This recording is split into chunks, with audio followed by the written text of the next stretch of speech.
este artículo escrito por Robert Rabel y François Hallam.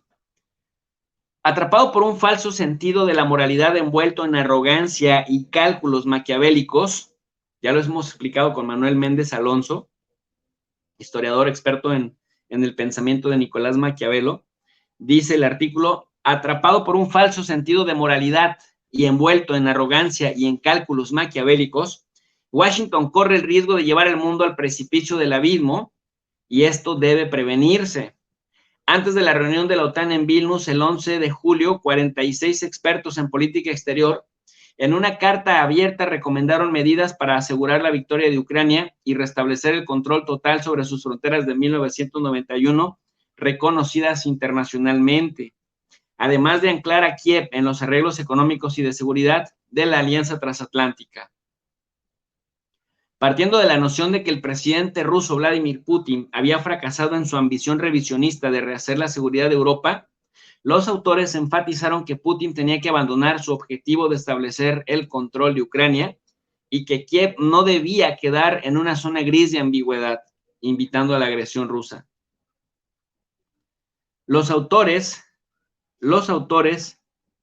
enfatizaron que la comunidad transatlántica solo puede ser estable y segura si Ucrania misma es segura y que la entrada de Ucrania en la OTAN, cumpliendo la promesa hecha de la cumbre de 2008 en Bucarest, lo lograría.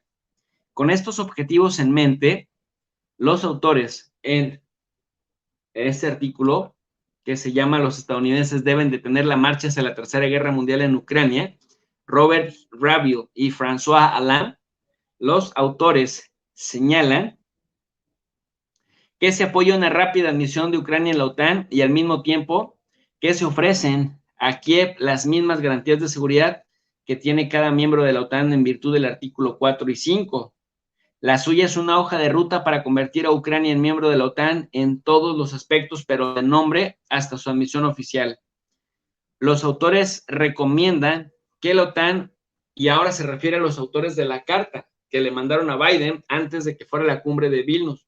Bueno, dice, los autores recomiendan, uno, que se suministre a Ucrania todo tipo de armas, incluidos misiles de largo alcance, como los ATACMS, aviones de combate avanzados occidentales, tanques y municiones necesarias en cantidades suficientes para prevalecer en el campo de batalla. Y dos, desarrollar una estrategia de seguridad nacional a largo plazo, una estrategia de defensa nacional y una postura de defensa nacional de Ucrania compatibles con los estándares. Solo entonces, concluyen los autores, la comunidad transatlántica sería más estable, segura y próspera. Ahora, Robert Hill o Robert Rabel y François Hallam dicen o cuestionan lo siguiente. En pocas palabras, esa carta que dichos expertos enviaron a Biden es una invitación abierta a la Tercera Guerra Mundial y la destrucción mutua de Occidente y Euroasia.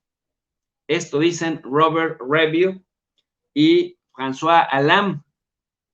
Esta carta que mandaron los expertos a Biden es una invitación a la Tercera Guerra Mundial y la destrucción mutua de Occidente y Eurasia.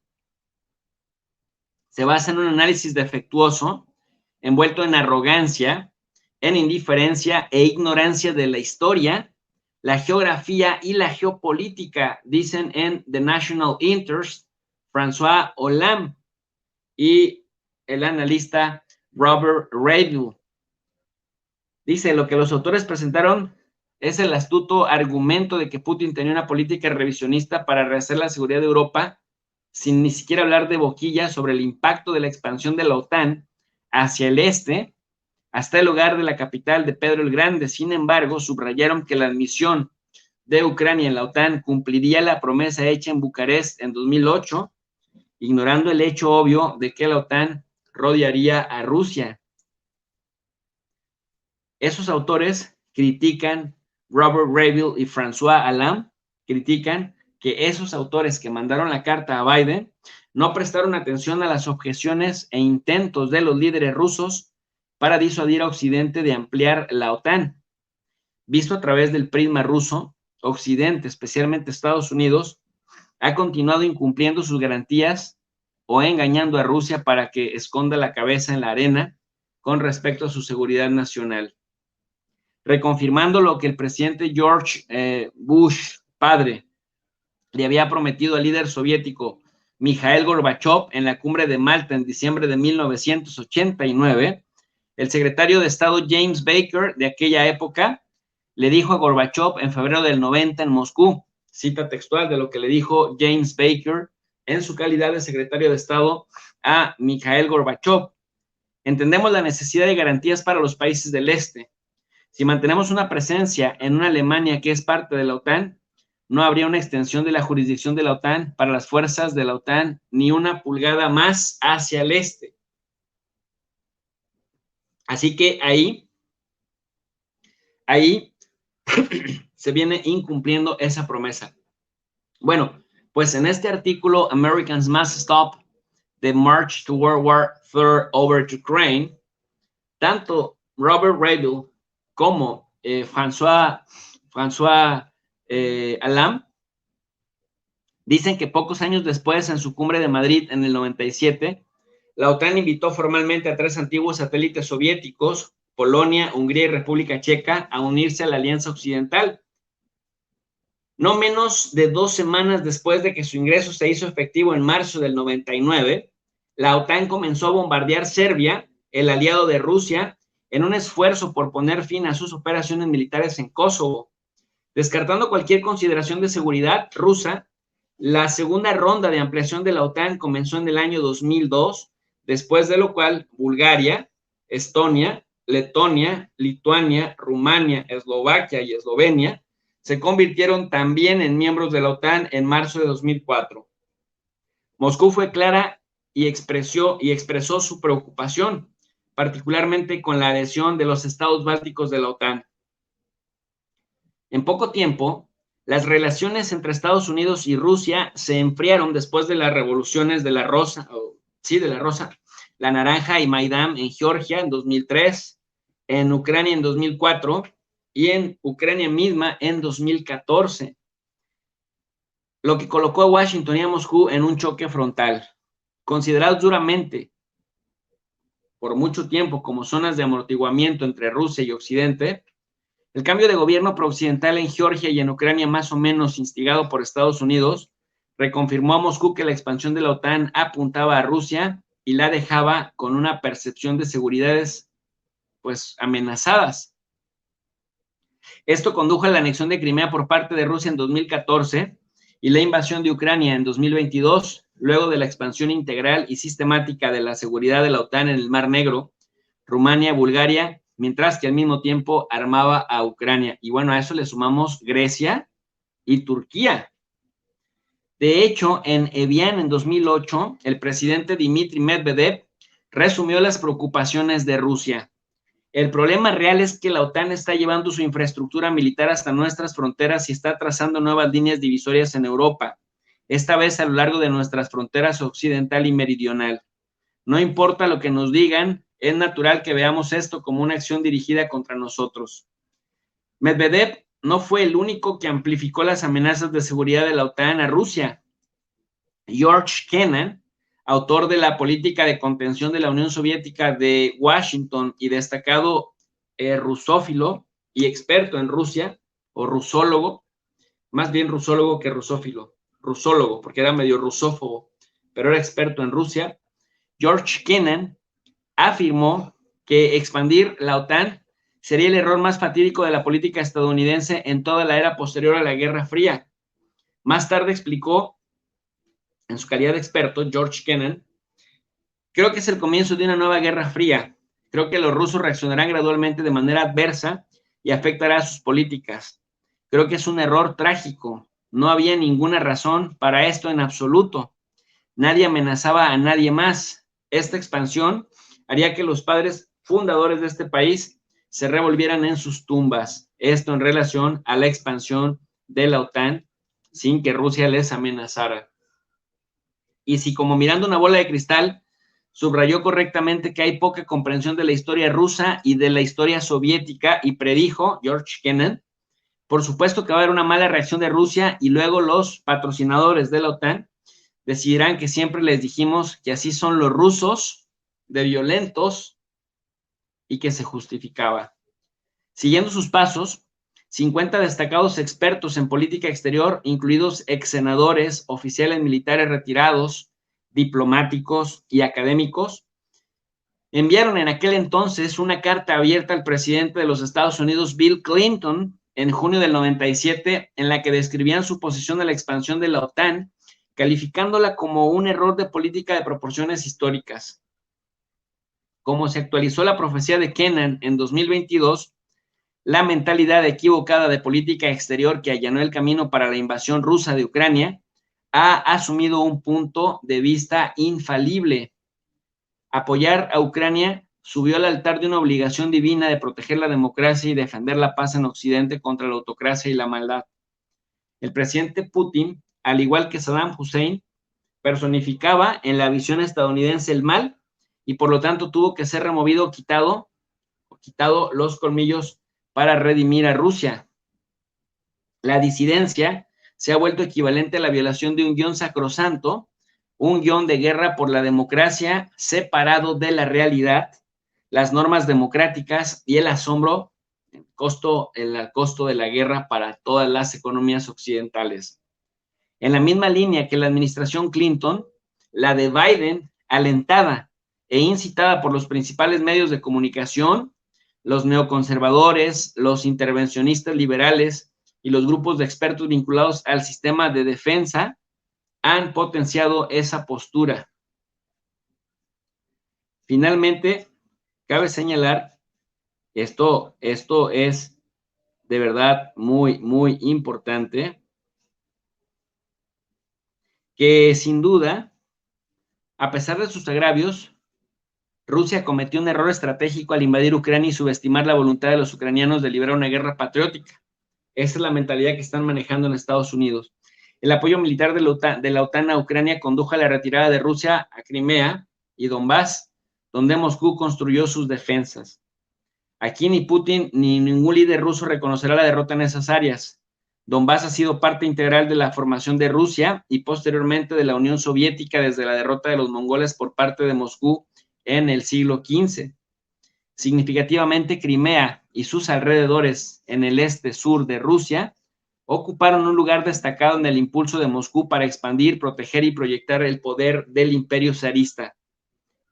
Al principio, Pedro el Grande fijó su mirada en el mar de Azov y en Crimea. Se apoderó de la fortaleza de Azov de los otomanos, anteriormente conocida como la fortaleza de Asak, con vistas al puerto de Azov, y en septiembre de 1698 fundó la primera base naval rusa, Tangarok, en el mar de Azov. Si se fijan, pura guerra. Catalina la Grande continuó con un proyecto imperial y se apoderó de Crimea y sus alrededores en 1774, momento en el que Moscú estableció su base naval estratégica en Sebastopol, que ha servido como base principal de la flota rusa del Mar Negro. Recordemos que Sebastopol es la capital de Crimea y que en la visión rusa, Crimea es parte integral de Rusia. Antes se van a una gran guerra en contra de toda Europa los rusos que dejarse quitar Crimea. El problema es que ahora los gringos y los europillos sostienen que la única paz que reconocerán es la que propone Zelensky. Zelensky, el comediante. ¿Pueden creer eso? Bueno, siguiendo con lo que dicen François Alam y Robert Regil, en este interesante artículo publicado de National Interest, Moscú no solo estableció un punto de apoyo estratégico en el Mar Negro, sino que también proyectó su poder sobre los Cáucasos inquietos. Desde el pasado de Moscú hasta el presente, Crimea y Donbass han constituido un centro de gravedad y de prestigio geopolítico para Moscú como gran potencia, salvo un pretexto legítimo para la creencia de que Putin en su guerra justa, después de lo cual Moscú establece una base estratégica. Bueno, pues básicamente Moscú no solo estableció un punto de apoyo estratégico en el Mar Negro, sino que también proyectó su poder sobre los Cáucasos. Así que lo que nos dicen estos autores es que Putin no solo ha subrayado su importancia histórica, estratégica y cultural, sino que también los ha convertido en un testimonio de su legitimidad como líder que reconstituyó a Rusia como una gran potencia y que le devolvió la moral y la autoconfianza a los rusos en la propia percepción que tienen los rusos de la comunidad política. En su discurso ante la Duma en marzo del año 2014, Putin enfatizó lo siguiente, cita textual: todo en Crimea habla de nuestra historia y orgullo compartidos. Esta es la ubicación del antiguo Jersón, donde fue bautizado el príncipe Vladimir. Su hazaña espiritual de adoptar la ortodoxia predeterminó la base general de la cultura, la civilización y los valores humanos que unen a los pueblos de Rusia, Ucrania y Bielorrusia. Luego agregó, Vladimir Putin dijo lo siguiente: fue solo cuando Crimea terminó como parte de un país diferente que Rusia se dio cuenta de que no fue simplemente robada, sino saqueada. Ahora, muchos años después, escuché a los residentes de Crimea decir que en 1991 fueron entregados como un saco de papas. Es difícil estar en desacuerdo con esto. Esta es una fuerte crítica a Stalin por parte de Putin. Imagínense, Stalin fue el más importante líder de la Unión Soviética y Putin es el líder más importante de la Rusia moderna, y Putin efectivamente critica a Stalin al señalar la queja de la gente de Crimea, que los cambiaron como un costal de papas. Dice, es difícil estar en desacuerdo con ellos. ¿Y el Estado ruso? ¿Qué pasa con Rusia? Aceptó humildemente la situación. Este país estaba pasando por momentos tan duros entonces que, siendo realista, era incapaz de proteger sus intereses. Sin embargo, el pueblo no pudo reconciliarse con esta indignante injusticia histórica. Esto lo dice Putin en 2014 al tomar Crimea. Esto es lo que destacan los autores que, bueno, básicamente son expertos en geopolítica. Nuevamente repiten que ha llegado el momento para los estadounidenses de que tomen una posición, el pueblo estadounidense, y se opongan a esta marcha concertada, pero temeraria, hacia la Tercera Guerra Mundial. Los estadounidenses deben detener esta locura y desengañar a la Alianza Occidental de su manto de que las armas son el camino hacia la paz.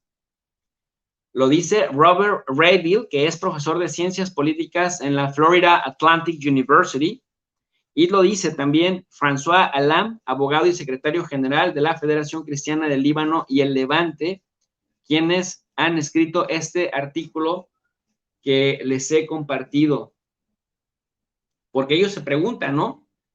¿Han considerado quienes están provocando la guerra las reacciones de Rusia? Es casi imposible que un líder armado con una historia nacionalista y el mayor inventario de ojivas nucleares como es Rusia, y resentido por atroces injusticias históricas, no responda letalmente a la estrategia de la OTAN y Ucrania de derrotar a su régimen. En este sentido, se habrá hecho del apoyo a la victoria de Ucrania en el campo de batalla el detonante de la Tercera Guerra Mundial y la plausible destrucción de Europa y Eurasia. Señores, estos dos autores, Robert Rayville y François Alam, simple y sencillamente están manejando la hipótesis que yo llevo 1 año y medio compartiendo con todos ustedes. En una guerra del tipo que sea, en una guerra total, Europa pierde, Eurasia pierde, y pierde brutalmente, sin que Estados Unidos pierda una sola vida humana, o por lo menos sin que reconozca una sola vida humana, pero Europa se jode completamente, totalmente. En una guerra con Rusia, el mismo Putin lo advertía frente a Macron unos días antes de que iniciara la invasión de Ucrania.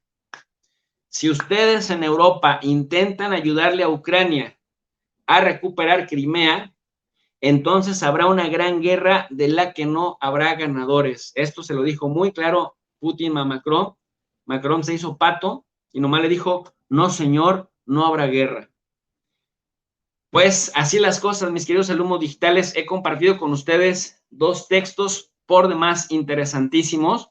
Uno del The New York Times, en el cual reconoce el The New York Times, pero justamente lo reconoce después de que Biden dice, Ucrania no va a entrar a la OTAN hasta que gane la guerra, y es imposible que gane la guerra, francamente. Es una locura, y si la gana, ¿para qué necesita la OTAN después? Y dice The New York Times, pues Biden tiene razón, va perdiendo por esto, por esto y por esto, perdió más del 20% de sus armas, se fue disminuyendo. Cuando se disminuyeron las hostilidades, Ucrania tuvo que parar para repensar, y ahí está el resultado. Y luego este otro segundo artículo muy interesante, el de los estadounidenses deben parar esta marcha hacia la Tercera Guerra Mundial. Está en las manos del pueblo estadounidense parar esta locura, pero en todo caso, en cualquier escenario bélico real, Europa pierde. Europa pierde, y los líderes europillos, de verdad pillos, parece que lo saben, pero no les importa. Están felices, embelecidos, brindando con champaña en las cumbres, porque claro, no son sus hijos los que van a morirse, porque no son sus amigos, no son sus nietos, no son sus vecinos los que van a pelear al frente de batalla. Terrible.